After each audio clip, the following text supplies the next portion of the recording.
Saudara Heihu, bolehkah saya mengajukan pertanyaan? Lu Yun memanggil Heihu yang berdiri di samping. Komandan Lu, jika ada yang ingin kau katakan, katakan saja. Tidak perlu ada kesopanan di antara kita. Saya pernah bertemu dengan Santo Pelindung Wilayah Utara sebelumnya, jadi orang seperti apa Santo Pelindung Barat? Saya mendengar dari Penatua Changlan bahwa Dewa Penjaga Wilayah Barat adalah seorang laki-laki. Dia dan Dewa Penjaga Utara tampaknya adalah pasangan yang serasi, tetapi untuk beberapa alasan yang tidak diketahui, keduanya tidak menjadi pasangan Tao. Lalu, apa kemampuan Santo Pelindung ini? Kamu juga tahu kalau tingkat kultivasiku tidak tinggi. Saat berhadapan dengannya, aku mengenal diriku sendiri dan musuhnya. Benar, saya mendengar dari Penatua Changlan bahwa Santo Pelindung Wilayah Barat bernama Chang Hen. Dia adalah orang dengan temperamen yang aneh. Dia melakukan sesuatu berdasarkan preferensi pribadi, dan ada yang baik dan jahat. Dia tidak masuk akal. Aneh kalau orang seperti itu bisa menemukan istri. Luoli mengeluh di sampingnya. Nyonya benar, Penatua Changlan mengatakan hal yang sama. Saudara Macan Hitam, saya punya pertanyaan lain. Mengapa Pangeran Ketiga ingin pergi ke wilayah barat? Bukankah dia harus langsung pergi ke kota Hades? Ini, Penatua Changlan berkata bahwa orang-orang yang mendukung Pangeran Ketiga pada dasarnya berasal dari wilayah barat, dan sebagian besar sekte dan keluarga bangsawan tersebut telah menerima bantuan dari ayah kandung Pangeran Ketiga. Saya mendengar Penatua Changlan berkata, Pluto tampaknya sangat mementingkan wilayah barat, dan pasti ada beberapa rahasia Pluto yang disembunyikan di sini. Lu Yun berhenti berbicara dan berbaring di kursi sedan untuk menikmati kata-kata Heihu. Dia menemukan bahwa setiap kali Heihu membuka mulut untuk menjawab pertanyaannya, dia akan selalu berbicara tentang Changlan. Bukankah hal ini harus dijelaskan oleh Pangeran Ketiga? Changlan ini benar-benar punya masalah besar. Meskipun Lu Yun tidak pernah memimpin pasukan, dia adalah Dewa Yuntian yang memimpin Tianzhen, dan dia sangat berpengalaman dalam mengatur bawahan. Saat berada di Gunung Suci, kemunculan Changlan mengejutkannya. Ia pergi ke kediaman Changlan untuk mencarinya, namun ia tidak ada di sana. Apa yang direncanakan orang ini? Nama wajah Yin yang jelas bukan tanpa alasan. Setelah beberapa hari, prosesi terhenti. Su Ying datang untuk melaporkan bahwa pengikut Pangeran Ketiga datang menyambutnya. Berapa banyak orang di sini? Lu Yun bertanya. Melapor kepada Panglima tertinggi, bawahan saya memeriksa situasi secara visual dan menemukan bahwa ada sekitar 100 penatua dan diaken dari sekte dan keluarga bangsawan menyambutnya. Su Ying menjawab dengan hormat. Haha, formasinya tidak kecil. Lu Yun duduk bersila dengan susah payah, bersandar pada Liu Yaner dan Luoli. Saudara Macan Hitam, ada berapa orang di sekte dan keluarga bangsawan ini? Lu Yun bertanya dengan santai. Saya mendengar dari Penatua Changlan bahwa jumlah pengikut Pangeran Ketiga mungkin 20 juta, jawab Macan Hitam. 20 juta, sebanyak itu, Lu Yun terkejut. Apa konsep 20 juta orang? Pada dasarnya bisa dikatakan ketika Anda berdiri di puncak gunung dan melihat sekeliling, kegelapan di bawah penuh dengan manusia. Jika orang-orang ini menggunakan sihir bersama-sama, aku khawatir sebuah lubang akan meledak di dunia bawah. Lalu, berapa orang yang mengikuti Hades? Hei, Marsekal Lu, Anda menanyakan pertanyaan ini kepada orang yang tepat. Macan Hitam berkata dengan bangga, pasukan Pluto memiliki cabang di seluruh dunia bawah, dan diawasi oleh 4 dewa penjaga. Saya mendengar dari Penatua Changlan bahwa jumlah orangnya banyak, di bawah pengawasannya ada lebih dari 10 juta. Itu Changlan lagi. Telinga Lu Yun hampir mati rasa saat mendengar nama itu. Jika satu Santo Pelindung mengawasi pasukan berjumlah 10 juta orang, maka gabungan keempat Santo Pelindung akan berjumlah setidaknya 40 juta orang. Itu tidak cukup. Lu Yun tidak bisa menahan diri untuk tidak menggelengkan kepalanya. Tunggu sebentar, kakak Macan Hitam, yang baru saja kamu katakan adalah pengawasan. Benar, orang suci penjaga hanya bertanggung jawab untuk mengawasi mereka dan tidak dapat memobilisasi mereka. Hanya mereka yang memegang Ordo Pluto yang memenuhi syarat. Perintah Pluto. Lu Yun sepertinya mengingat sesuatu dan buru-buru memeriksa barang-barangnya, jadi dia mengeluarkan sebuah tanda. Apakah ini dia, Komandan Lu? Kenapa kamu memiliki Ordo Pluto? Black Tiger bertanya dengan heran. Changlan, diberikan kepadaku oleh yang lebih tua. Lu Yun mengertakkan gigi dan benar-benar tidak ingin menyebutkan nama ini. Hei, tapi aku khawatir token ini tidak berguna. Macan Hitam menggelengkan kepalanya dan berkata, sekarang Penatua Changlan telah mengikuti Pangeran Ketiga, token itu secara alami tidak valid. Lu Yun tidak berkomitmen. Saya akhirnya mendapat token, tapi sekarang tidak ada gunanya sama sekali. Jika saya mengetahuinya, saya akan mengerahkan pasukan sebelum Pangeran Ketiga memulai masalah. Tapi sudah terlambat untuk mengatakan apapun sekarang, dan bahkan jika dia mengerahkan pasukan, pasukan Pluto mungkin tidak bisa mematuhi perintahnya. Setelah menunggu setengah jam lagi, tim terus bergerak maju perlahan. Setelah mendaki gunung, kami sampai di tanah datar yang luas. Lu Yun merasakan bahwa tempat ini diselimuti oleh lingkaran sihir besar, yang cukup kuat. Itu mungkin digunakan untuk bertahan melawan pasukan Pluto. Semua orang mulai mendirikan kemah dengan tertib. Setelah beberapa hari perbaikan, kondisi fisik Lu Yun meningkat pesat, tetapi dia masih tidak bisa bergerak. Luoli dan Liu Yaner harus mendorong kursi roda sederhana dan membawanya berkeliling untuk memeriksanya. Pangeran Ketiga meninggalkan kamp bersama Penatua Changlan menduga bahwa mereka harus pergi menemui kepala dan kepala berbagai sekte dan keluarga bangsawan. Tapi Peri Fei Yun masih di sini untuk membantu mengatur segalanya. Lu Yun tidak memiliki kesan yang baik terhadap orang ini. Dia menduga penangkapan Luoli dan Liu Yaner pasti ada hubungannya dengan dia. Saya khawatir Chu Yao juga diperkosa olehnya. Dengan memutar matanya, Lu Yun memerintahkan Luoli untuk mendorongnya lebih dekat ke Peri Fei Yun. Sekarang, kamu sedang sibuk apa? Peri Fei Yun tiba-tiba berbalik dan menatap Lu Yun di kursi roda. Apakah ada yang salah, Marsekal Lu? Peri Fei Yun berkata dengan dingin. Bukan masalah besar, itu hanya sekelompok dari Gunung Suci. Lu datang ke sini karena reputasinya. Saat dia melihat peri, dia bahkan tidak menyapanya.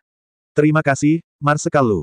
Gadis kecil itu hanyalah seekor anjing di samping pangeran ketiga. Gadis kecil itu akan melakukan apapun yang diperintahkan pangeran ketiga padanya.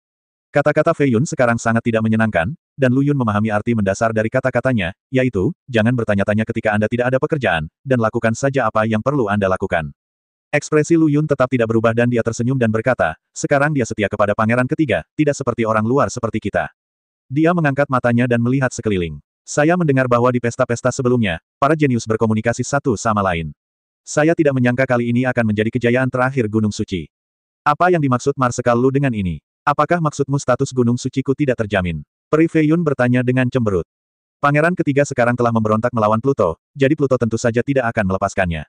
Hal yang sama berlaku untuk Gunung Suci. Saya pikir saat itu, Pluto pertama sangat menghormati Gunung Suci. Sekarang, haha, Lu Yun berkata sambil menggelengkan kepalanya.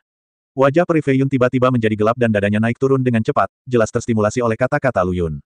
Dia hendak berbicara, tapi Lu Yun tidak memberinya kesempatan. Oh, aku terlalu banyak bicara. Gunung Suci dan Pangeran Ketiga adalah penguasa keadilan. Jika semua Pluto mengkhianati kerabat mereka, mereka pasti akan dihukum oleh Tuhan. Sebaiknya aku segera pulih dari lukaku, lakukan yang terbaik untuk Pangeran Ketiga, dan ucapkan selamat tinggal. Meskipun Peri Fei Yun tidak banyak bicara dalam percakapan ini, Lu Yun tahu bahwa dia tidak ingin dikaitkan dengan Pangeran Ketiga, jadi dia pasti memiliki pengaruh terhadapnya. Jika dia punya pegangan, dia pasti punya cara. Lu Yun memiliki kepercayaan diri untuk mengeluarkan Chu Yao dari mulutnya. Kembali ke kediamannya, Lu Yun mulai memikirkan cara menemukan Chu Yao. Dia awalnya ingin meninggalkan kendali Pangeran Ketiga, tapi sekarang sepertinya dia tidak akan bisa melakukannya dalam waktu singkat. Dia sekarang hanya berharap Hades atau Pangeran Ketiga tidak menyerang lebih dulu dan memberinya lebih banyak waktu. Saat dia sedang berpikir, macan hitam bergegas masuk dari luar. Suai Lu, apa yang terjadi? Kakak macan hitam, kenapa kamu begitu panik? Komandan Lu, cepat, ikutlah denganku, kata macan hitam dengan cemas. Pergi, kemana harus pergi? Lu Yun bertanya, lihat aku sekarang, kemana aku bisa pergi bersamamu? Ini, Hei Hu kemudian melirik ke arah Lu Yun, yang masih terbungkus dalam tubuhnya. Tidak, Penatua Changlan meminta seseorang untuk membawa berita bahwa orang-orang dari sekte itu ingin bertemu Marsekal Lu. Biru, Lu Yun. Kali ini Luoli dan Liu Yaner tidak mengikuti, dan Hei Hu sendiri yang mendorong gerobaknya. Orang-orang itu tidak puas denganku, kan? Sebagai orang luar, aku telah menjadi panglima tertinggi dari 3 pasukan. Pasti ada banyak orang yang menyerang Pangeran Ketiga. Komandan Lu sungguh luar biasa, Penatua Changlan juga setuju. Saudara Hei Hu, tolong jangan bicara padaku tentang Penatua Changlan lagi. Jika kamu bertanya lagi padaku apakah kamu percaya atau tidak, aku akan mendapat masalah denganmu. Lu Yun ingin melompat dan memberi Hei Hu ban lengan yang besar, tapi dia tidak bisa melakukannya sekarang. Di puncak gunung di luar dataran, Pangeran Ketiga menghadapi puluhan pemimpin sekte dan kepala keluarga.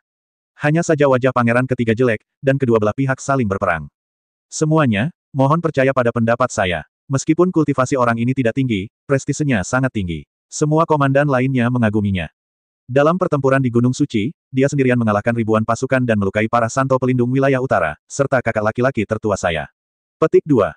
Pangeran Ketiga, jangan bicara lagi. Pertarungan berbeda dengan pertarungan antar biksu. Jika kamu tidak hati-hati, kamu akan kehilangan segalanya. Zhongzu sang benar. Apakah anak laki-laki itu cocok menjadi panglima tentara? Kita harus menunggu sampai kita, orang-orang tua, bertemu dengannya. Pangeran Ketiga, kekuatan kami tidak sebaik Hades. Jika komandannya tidak baik, Anda tahu nasib kami. Petik 2, petik 2. Semua orang mengatakan sesuatu satu sama lain, yang membuat Pangeran Ketiga tersipu. Pangeran Ketiga mengatakan itu tidak benar, dan itu tidak benar bahkan jika dia tidak mengatakannya. Dia benar-benar gelisah, sangat berharap Lu Yun akan segera datang ke sini, sehingga dia bisa membuktikan kekuatannya kepada orang-orang tua ini, keras kepala. Pangeran Ketiga, kita di sini. Seorang jenius berbisik kepada Pangeran Ketiga. Pangeran Ketiga sangat gembira dan buru-buru bangkit dari sofa dan berlari ke arah Lu Yun. Saya telah bertemu Pangeran Ketiga, mohon maafkan saya atas ketidaknyamanan saya. Tidak masalah, tidak masalah. Pangeran Ketiga mengambil kursi roda dari Hei Hu dan buru-buru mendorong Lu Yun ke tengah kerumunan. Semuanya, tolong lihat, ini adalah panglima angkatan bersenjata kita, Lu Yun. Semua klan dan kepala klan saling memandang dan kemudian memandang Lu Yun di lapangan. Haha, sungguh konyol. Orang yang terluka parah bisa menjadi panglima tertinggi dari 3 pasukan. Pangeran ketiga, apa pendapatmu tentang orang ini? Dengan kultivasi tahap awal Anda di alam roh surgawi, Anda juga dapat menjadi panglima tertinggi dari 3 pasukan. Apakah Anda benar-benar berpikir bahwa kami tidak memiliki siapapun untuk digunakan? Putra ini bukan dari dunia bawah. Bukankah pangeran ketiga takut dia melarikan diri dari medan perang? Petik 2, petik 2. Sekelompok orang tua sekali lagi menyatakan banyak keberatan, dan pangeran ketiga sudah berkeringat. Ini, dia buru-buru berjongkok di pinggir jalan. Lu Yun, segera beritahu mereka bagaimana kamu mengalahkan Yin Yu. Apakah perlu? Lu Yun bertanya, mereka meremehkanku. Tidak peduli bagaimana aku menjelaskannya, aku tetap dipandang rendah oleh mereka.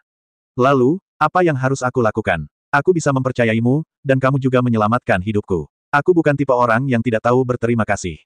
Lu Yun akhirnya menyadari bahwa penampilan pangeran ketiga sangat bagus. Di permukaan, dia tampak menjaga dirinya sendiri dengan baik, tetapi sikap ini dengan jelas menunjukkan bahwa dia, Lu Yun, sebenarnya hanyalah umpan meriam.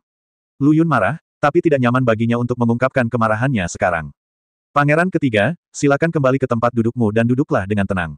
Saya akan menangani orang-orang ini, kata Lu Yun dengan tenang. Apakah ini? Oke, kalau begitu sebaiknya aku kembali dan melupakannya. Hei, aku percaya padamu. Setelah mengatakan itu, pangeran ketiga kembali ke tempat duduknya dengan enggan. Lu Yun memandang para bos di depannya dan tidak menghentikan mereka berbicara, membiarkan mereka melampiaskan ketidakpuasan mereka. Setelah beberapa lama, suara di tempat kejadian perlahan melemah. Apakah kamu sudah selesai berbicara? Lu Yun bertanya sambil tersenyum.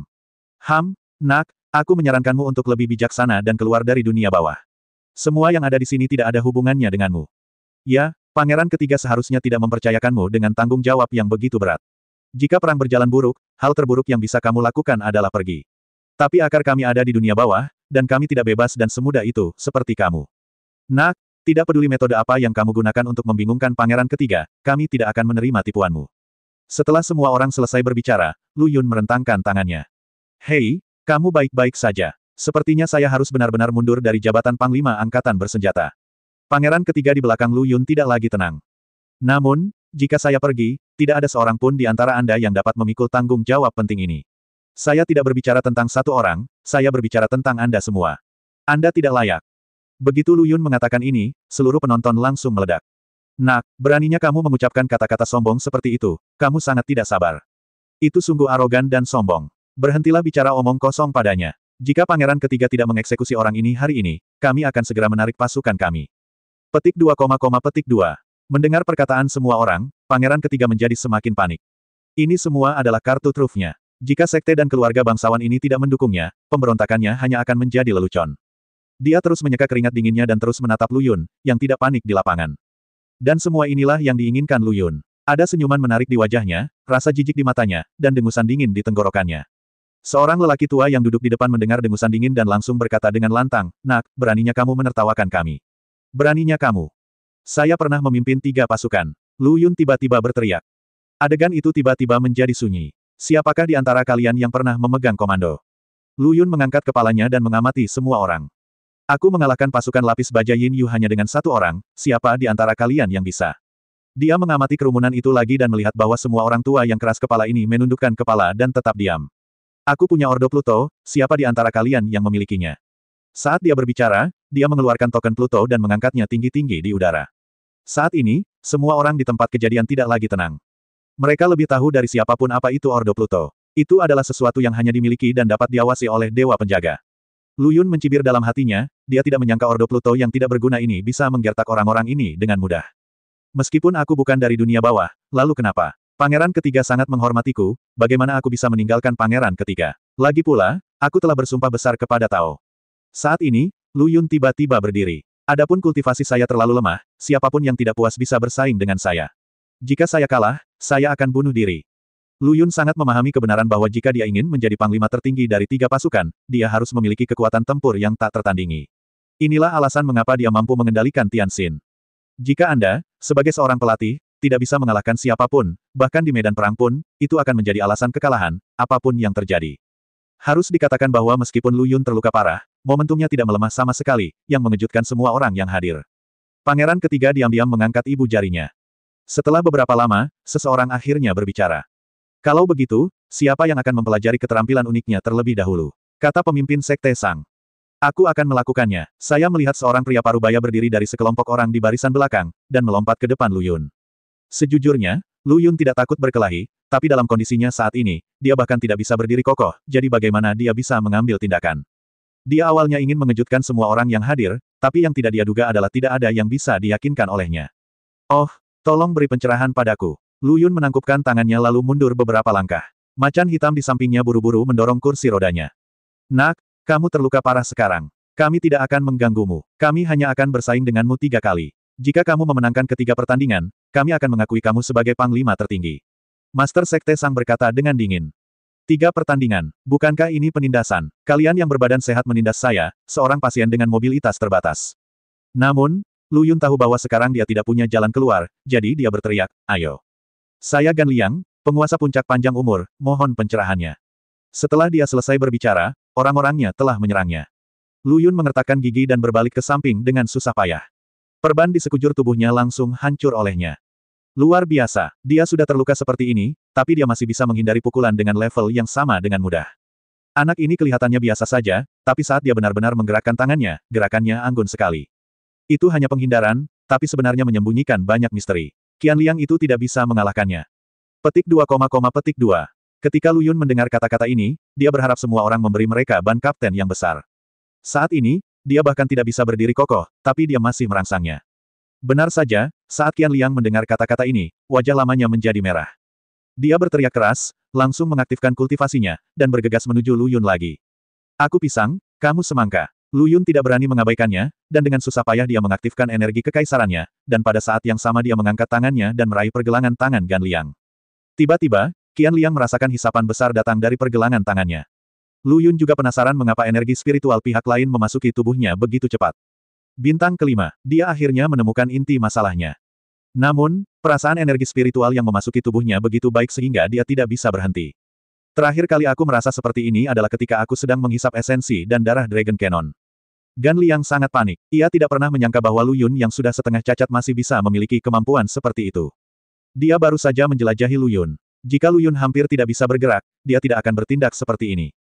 Awalnya saya ingin mendapatkan cukup pusat perhatian dan membiarkan puncak panjang umur mendapatkan perhatian di depan semua orang, tetapi sekarang lebih baik, saya benar-benar dipegang oleh seseorang, dan saya tidak bisa bergerak.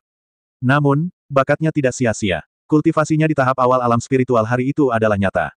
Dia tiba-tiba mengaktifkan kultivasinya dan menarik tangannya dari tangan Lu Yun. Lu Yun kehilangan perasaan nyamannya dan terkejut, dan berkata dengan kaget, untungnya, dia memompa tangannya dengan cepat, jika tidak, dia mungkin akan tersedot ke dalam mumi olehku.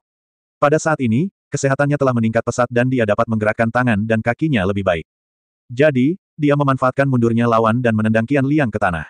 Saya menerimanya. Lu Yun tersenyum dan mengepalkan tinjunya, menunjukkan gaya semua orang. Mendengus. Gan Liang mendengus, berdiri dari tanah, dan menepuk-nepuk pakaiannya. Anakmu jahat sekali, dia benar-benar menyebalkan. Silakan, jika kalah, kamu kalah. Jangan membuat alasan, jika tidak, kamu akan mempermalukan wajah sekte besar seperti kami. Teriak pemimpin sekte Sang dengan keras. Lu Yun awalnya berpikir tentang bagaimana menjelaskan bahwa dia telah menyerap energi spiritual Qian Liang, tetapi sekarang seseorang melompat keluar dan menghentikan Qian Liang berbicara, dan dia tidak dapat menahan perasaan lega. Saya tidak bisa tidak mengalahkan Anda dan menyerap kultivasi Anda. Dingin. Di game pertama, Lu Yun Seng, siapa lagi yang ingin mempelajari trik cerdiknya? Pemimpin sekte Sang bertanya dengan keras dengan ekspresi tidak berdaya. Pangeran ketiga di samping sangat bersemangat. Lu Yun terluka parah di sekujur tubuhnya, tapi dia masih bisa menjatuhkan lawannya dalam satu gerakan. Lu Yun, pangeran ini optimis padamu. Jika kamu memenangkan 3 pertandingan berturut-turut, aku akan mendapat hadiah besar. Hahaha. Saya di sini untuk belajar dari trik cerdik Panglima. Sebuah suara aneh datang dari sudut. Lu Yun melihat ke arah suara itu dan melihat seorang pria dengan alis yang menyeramkan berjalan dari kerumunan. Dia memiliki kumis dan janggut di dagunya, tulang pipi tinggi, mata segitiga, dan seluruh wajahnya lebar dan sempit di bagian bawah, seperti tikus yang berubah menjadi roh. Lu Yun ingin tertawa, tapi dia menahannya. Melihat pria yang memegang bendera pemanggil jiwa di tangannya, mau tak mau aku merasakan jantungku berdebar kencang. Sekilas dia tahu bahwa biksu seperti itu terutama mengandalkan serangan jiwa untuk mengalahkan lawannya, tetapi dia pasti tidak tahu bahwa Lu Yun pada awalnya adalah tubuh dewa dan iblis, dan dia adalah musuh bebuyutannya dengan mengolah energi kekaisaran. Sebelum dia menyerap esensi dan darah para dewa dan iblis kuno, Imperial Ki-nya telah dikembangkan hingga puncak tingkat kelima. Kemudian, dia menerobos belenggu dan mengolah Imperial Ki ke tingkat ketujuh. Dalam hal kekuatan tempur satu ronde, jika dia tidak terluka sebelumnya, tidak ada orang yang hadir yang akan menjadi lawannya. Namun, kini ia masih harus berpura-pura terluka parah untuk membingungkan musuh. Ahem, beranikah aku bertanya apa yang aku sebut senior ini? Lu Yun terbatuk ringan dan bertanya dengan suara lemah. Wanita tua itu berkata bahwa, hantu melihat kesedihan. Kamu harusnya tahu dari bendera pemanggil jiwa di tanganku bahwa aku bukanlah orang yang bisa dianggap enteng. Pihak lain tidak menyebutkan namanya, namun memberinya nama panggilan, yang cukup untuk menunjukkan bahwa dia sangat percaya diri dengan kemampuannya.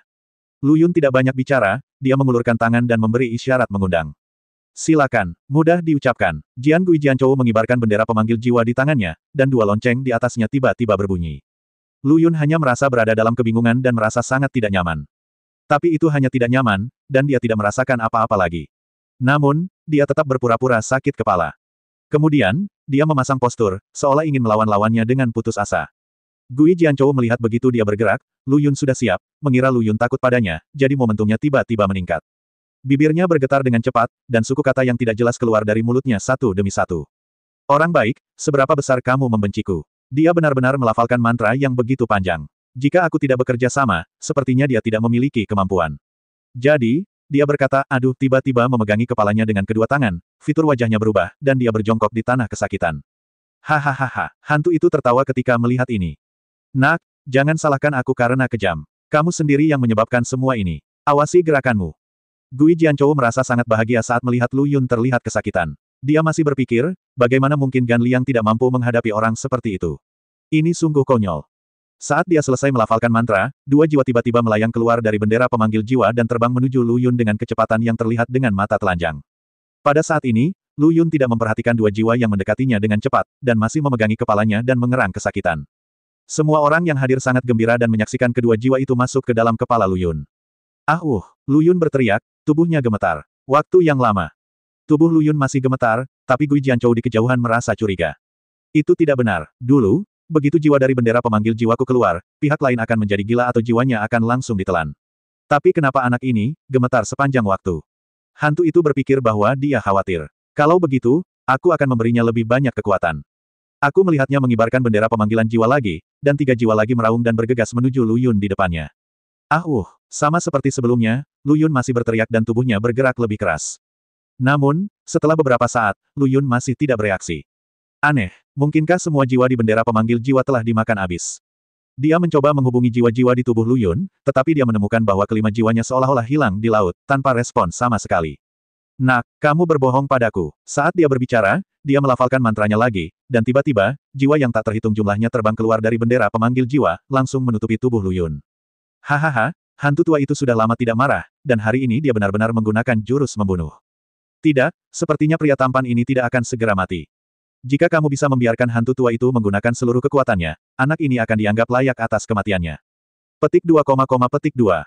Lu Yun diam-diam melirik ke arah Gui Jianchou dan melihat wajahnya pucat dan tak berdaya. Dia mendengus dingin di dalam hatinya dan diam-diam berpikir, aku telah memakan jiwamu, yang hanya memperkuat kesadaranku. Melihat dia dikelilingi oleh hantu, Lu Yun buru-buru berteriak dan berbaring di tanah sambil berguling kesakitan. Baru setelah jiwa terakhir menghilang dari tubuhnya, gemetar di tubuhnya perlahan-lahan menjadi tenang. Kemudian, Lu Yun berdiri, membersihkan tubuhnya, dan menatap Gui Jianchan dengan ekspresi polos. Tiba-tiba, suasana hening. Angin sepoi-sepoi bertiup, dan pangeran ketiga meluruskan rambutnya agar tidak berantakan. Apakah ini akhirnya? Pangeran ketiga bertanya pada harimau hitam di sampingnya dengan suara rendah. Bawahanku, tidak mengerti apa yang dikatakan pangeran ketiga. Pangeran ketiga melambaikan tangannya, energi kekaisaran yang dikembangkan oleh Lu Yun adalah musuh dari cara-cara jahat, tapi saya tidak menyangka dia akan mencernanya begitu cepat. Tampaknya tingkat kultivasinya telah meningkat lagi. Petik 2. Pangeran ketiga memandang semua orang dengan senyuman di wajahnya, dan dia sangat bahagia. Jauh sekali, Gui Jianchou berkeringat di dahinya, dan bendera pemanggil jiwa di tangannya bergetar. Tentu saja, dia tidak menggoyangkannya secara aktif, tetapi karena marah. Lu Yun berdiri di sana dengan wajah polos, yang merupakan bukti terbaik bahwa semua hantu yang dia banggakan telah tiada. Zhong Zusang dan yang lainnya melihat ke arah Gui Jianchou pada saat yang sama sekali tidak menyadari situasinya. Hantu tua, ada apa denganmu? Kenapa kamu terlihat jelek sekali? Hantu tua biasanya paling tenang, tapi ada apa dengan keringat di wajahnya? Apakah hantu tua itu menerobos sebelum pertempuran? Tidak semua orang memiliki wawasan seperti ini. Petik 2, petik 2. Saat semua orang berbahagia untuk Gu Jianchou, mereka tiba-tiba melihat Lu Yun mengepalkan tinjunya. Konsesi, terima kasih, senior, atas nasihatmu. Wajan penggorengan di tempat. Sebelum mereka sempat bereaksi, Gui Jianchou bergegas menuju Lu Yun dengan membawa bendera pemanggil jiwa. Kembalikan hantuku, dasar pencuri kecil sialan, wuho. Zhong Zusang buru-buru berteriak, hentikan dia dengan cepat. Hentikan dia dengan cepat. Semua orang tahu bahwa hal paling kuat yang bisa dikhawatirkan oleh hantu adalah bendera pemanggil jiwa, tapi sekarang dia ingin melawan Lu Yun secara langsung. Baru saja Qian Liang di puncak panjang umur tidak berfungsi, dan Gui Jianchou bahkan tidak dapat melakukannya. Saat ini, Gui Jianchou sudah menangis. Pantas saja, arwahnya telah menumpuk selama bertahun-tahun, dan sekarang semuanya ditelan oleh Lu Yun. Untungnya, semua orang bertindak cepat dan menghentikannya dua kaki dari Lu Yun. Nak, aku sangat tidak cocok denganmu. Gui Jianchou, yang ditendang berulang kali, diseret, hanya menyisakan Lu Yun yang kebingungan berdiri di sana. Dia menutup mulutnya dan merentangkan tangannya, seolah tidak ada yang salah. Wah, membosankan bagimu melakukan ini. Pemimpin Sekte Sang tiba-tiba berdiri dan berkata, kamu tahu hantu tua itu akan kalah, mengapa kamu merusak budidaya orang lain? Master Sekte Sang perlahan berjalan ke arah Lu Yun dan berdiri di depannya. Karena Gui Jianchou, yang berada di tahap tengah alam Tianling, bukan tandinganmu, maka di pertempuran berikutnya, aku akan mengajarimu trik pintarmu. Master Sekte Sang berteriak dengan dingin. Lu Yun kaget. Master Sang ini memiliki kekuatan di puncak alam roh surgawi. Melihat seluruh dunia bawah, dia mungkin adalah eksistensi teratas bahkan jika dia diizinkan berduel dengan Hades, dia belum tentu kalah. Sekarang dia benar-benar bertemu langsung, mungkinkah dia ingin bunuh diri? Lu Yun menoleh untuk melihat pangeran ketiga. Dia benar-benar ingin bertanya kepada pangeran ketiga, bagaimana dia bisa menyinggung orang-orang ini. Namun, saat ini, mata pangeran ketiga tertuju pada rumput liar di sampingnya. Hei Hu, tolong bantu aku segera melihatnya, apakah ini He Lingchao? Lu Yun, wah, bahkan pangeran ketiga pun tidak bisa mengganggu apa yang kamu janjikan. Jika kamu mengakui kekalahan dan menyerahkan posisimu sebagai komandan, aku bisa membiarkanmu pergi sendiri. Suara pemimpin Sekte Sang terdengar dingin dan penuh penghinaan. Lu Yun tidak bisa pergi, dia belum menemukan Chu Yao. Pangeran ketiga memberontak melawan Pluto. Jika dia diberi kesempatan bagus untuk memanfaatkannya, dia tidak akan pernah menyerah. Selama dia bisa mengamankan posisinya sebagai panglima tertinggi, bukankah orang-orang ini siap membantu? Berita apa yang Anda inginkan namun tidak dapat Anda peroleh saat itu? Zong, kan? Wah, saya tidak terlalu mampu, tapi saya hanya memiliki sifat keras kepala. Semakin Anda tidak mengizinkan saya melakukan sesuatu, semakin saya akan melakukannya. Punya tulang punggung. Zong Su Sang berteriak, namun, bahkan jika pangeran ketiga memohon padamu nanti, aku tidak akan berhenti. Begitu dia selesai berbicara, Master Sekte Sang mengarahkan jarinya ke arah Lu Yun. Saya melihat seberkas cahaya dingin datang langsung ke arah Lu Yun. Meskipun Lu Yun sudah bersiap dengan baik, gerakannya masih selangkah terlalu lambat, dan bahunya terkena cahaya dingin, menyebabkan rasa sakit yang membakar. Lu Yun mengertakkan gigi dan berkata dalam hatinya, anak tua ini sangat kejam. Zong Su Sang berhasil dengan satu pukulan, dan kemudian menggunakan jari lainnya untuk langsung menuju ke titik vital di hati Lu Yun. Lu Yun telah mengerahkan energi kekaisarannya untuk menutupi seluruh tubuhnya. Kamu benar-benar memiliki energi kerajaan. Zong Su Sang berkata dengan heran, tapi terus kenapa? Kamu masih bukan tandinganku. Zong Su Sang memegang langit dengan kedua tangannya, dan energi besar dengan cepat berkumpul di telapak tangannya. Lu Yun diam-diam mengatakan sesuatu yang buruk, dan buru-buru mengerahkan energi kerajaan di tubuhnya untuk membungkus dirinya dengan erat. Pergilah ke neraka. Tangan Zong Su Sang tiba-tiba jatuh, dan bola energi besar langsung mengenai Lu Yun. Tuan Sang, pemimpin Sekte Xuantian, sekte terbesar di wilayah barat dunia bawah, mempraktikkan teknik budidaya Xuantian, dan telah mencapai puncak budidayanya. Sekarang, dia benar-benar menggunakan gerakan membunuh seperti itu untuk menghadapi seorang biksu yang baru berada di tahap awal alam roh surgawi. Hal ini membuat semua orang di tempat kejadian mulai mengkhawatirkan keselamatan Lu Yun. Lu Yun tidak berani mengabaikannya. Jika dia menemukan bola energi sebesar itu, dia mungkin akan setengah cacat bahkan jika dia tidak mati. Bahkan dengan energi kekaisaran yang melindungi tubuh, saya khawatir ia tidak akan mampu menahannya.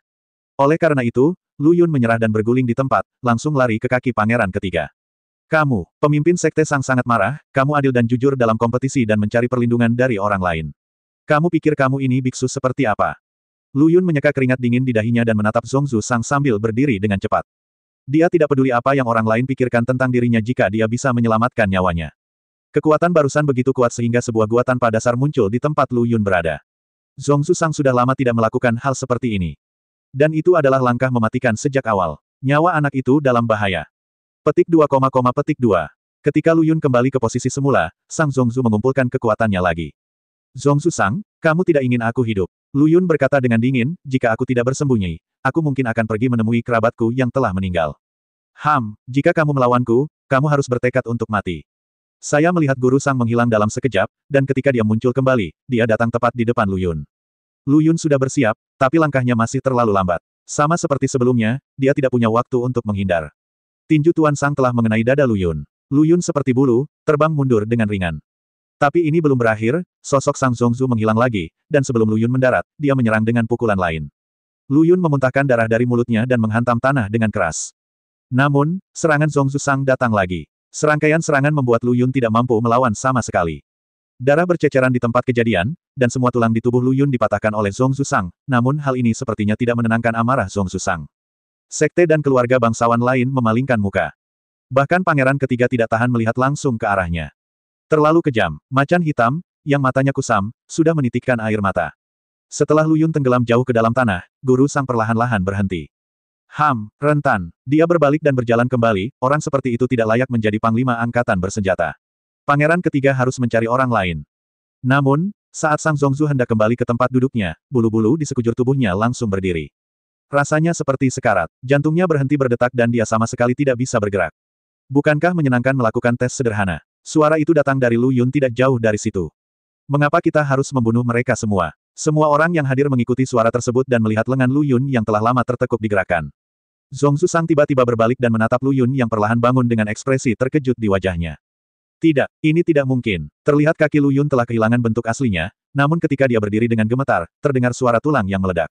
Tidak hanya kakinya, seluruh tulang di tubuhnya pun mengalami perubahan luar biasa dari bawah ke atas. Zhongzu Sang tidak dapat lagi memahami apa yang terjadi di depannya, dan tubuhnya gemetar, seolah-olah dia telah melihat kekuatan yang menakuti jiwanya. Tulang Lu Yun yang patah dengan cepat pulih, dan aura menakutkan muncul darinya pada saat yang bersamaan.